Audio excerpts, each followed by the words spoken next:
Okay, let's talk about some guys that I could see getting traded this upcoming season. I'm not predicting they definitely will, but potentially. We start with Thibault because they almost traded him in the offseason for Eric Gordon. Or they tried to, at least. You can Google it, it's all over the place. They then, of course, used the Danny Green expiring to get DeAnthony Melton. Hopefully, we see Danny Green in the NBA again.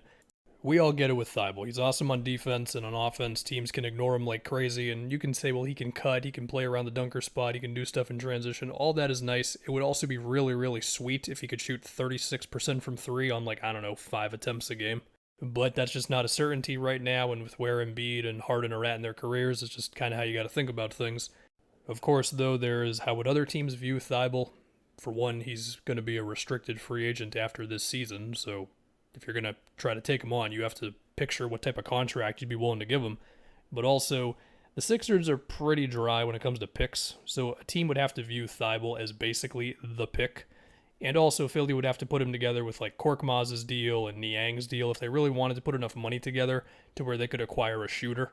But we all know Daryl Morey is willing to go the extra length where some GMs are not, so I could see it happening.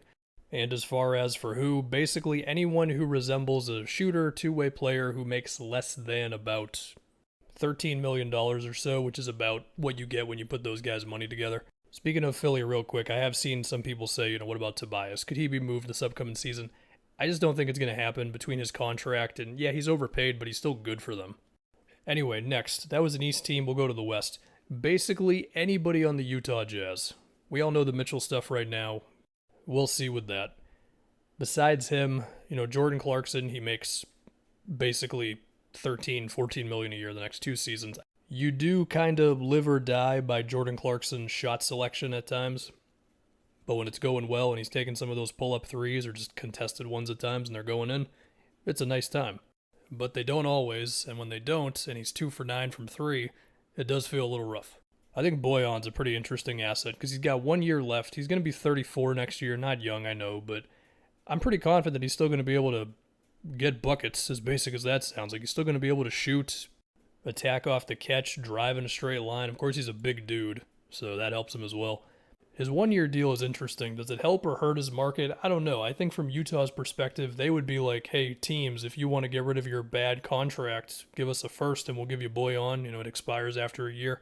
But would another team really want to give you a first, even if it's got protections on it for Boyan, given his age? Like, they'd have to be pretty desperate to get better right now. Mike Conley makes about $22.7 million this upcoming season, which means you have to get to over $18 million in salary to trade for him because of the 125% rule. His last year is a partial guarantee of $14 million. He's 35 years old. The hope is that Conley would be a lower usage guy for whatever team would take him on, but the efficiency would be there. He would make sure the offense is running correctly. He'd be a leader. The shooting would be good, all that nice stuff. After that, between Malik Beasley, Jared Vanderbilt, Patrick Beverley, yeah, I could definitely see all those guys contributing to another team. Let's go back to the Eastern Conference. It's Buddy Hield again, because he's the thumbnail for last season's version of this video. I mean, for what it's worth, Buddy had a more complete game in Indiana. Short stint, but his passing was better. I felt like Carlisle had him moving, especially in plays where it'd be like Halliburton gets a screen and then Buddy starts from the free throw line and then kind of relocates, just some interesting stuff. It's mainly just a matter of this team's got a good amount of perimeter guys between Brissett and Mathurin, Duarte, of course, around Halliburton, and with Hield's age, it just might not totally line up, right? With that said, his contract is descending, sure, but it's still not cheap for the next 2 seasons, so I could see it.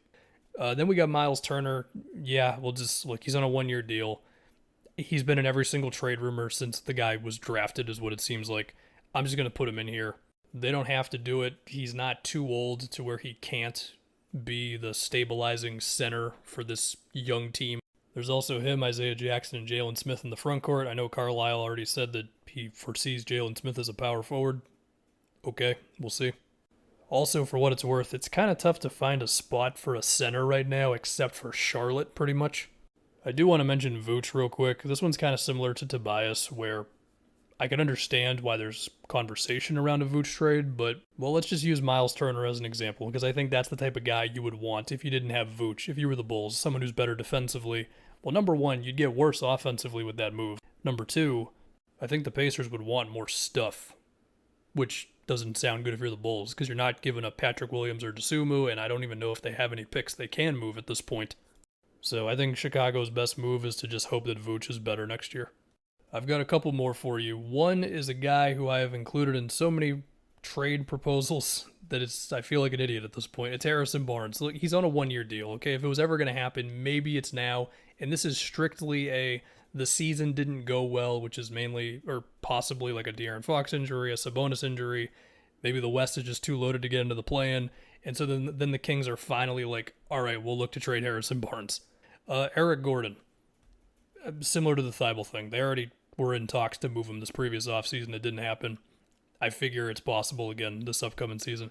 Gordon does have a weird qualifying thing for his contract where if the team he's on wins the championship, then he gets the last year of his deal. So if he gets traded to a contender, take that for what you will. On a potentially unrelated note, the Bucks don't have many picks they can move, and also they don't have an obvious like $15 million contract, which eases me a bit as a Celtics fan, because you talk about a perfect fit for Eric Gordon, it's definitely the Bucks. And the other one is Doug McDermott. He makes about 13, 14 a year. Yeah, defensively, he's what he is, but he can move off ball. He can shoot, of course, and I imagine the Spurs would definitely be willing to talk business with him after the DeJounte move. And if you were in the market for a shooter,